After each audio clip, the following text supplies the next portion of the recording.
कोणी मला स्वर्गातून वनकुसुमांची माळ आणून कमी करा, त्याला अर्ध राज्य देऊन टाकेल.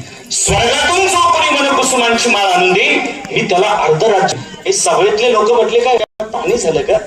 स्वर्गातून वनकुसुमांची माळ, ते काय शक्य आहे का? शक्य आहे का? एक बहादर उठला बा, मी आणतो स्वर्गातून वनकुसुमांची माळ, तर द्याल ती शिक्षा भोगायला तयार आहे, पासावर दिला जाईल. हो मान्य आहे, पण त्याकरता मला 1 महिन्याचा टायमिंग द्या.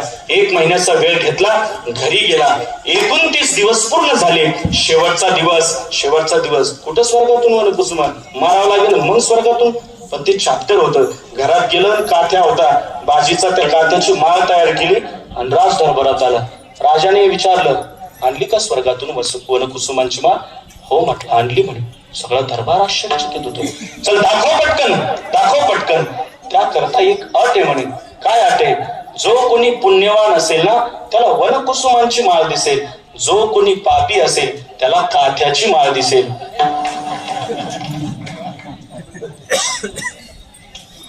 राजा म्हणतो, प्रधान हा नक्की बारामतीला शिकायला होता. प्रधान तुले काय दिसून राहिलं रे? तू मले जे दिसून राहिलं तेच मले दिसून राहिलं. मन वनकुसुमांची माळ. सगळा दरबार आपल्याला पापी म्हणल, म्हणून सगळा दरबार.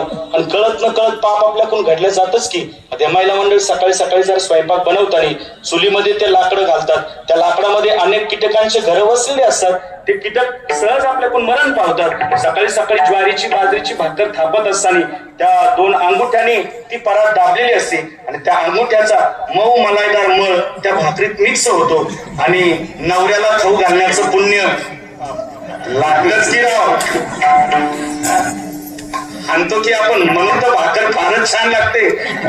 कळत न कळत पाप घडतच की आपलं, कळत न कळत. एक आंधळा गावात आला, आंधळ्याला बाबा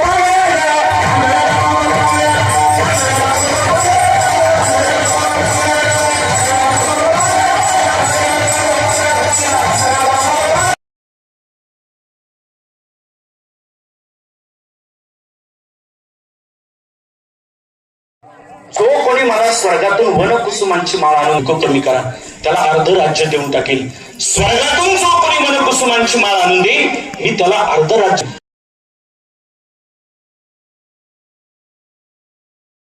परमार्थ करून घ्यावं, भजन करा. तरुणपणात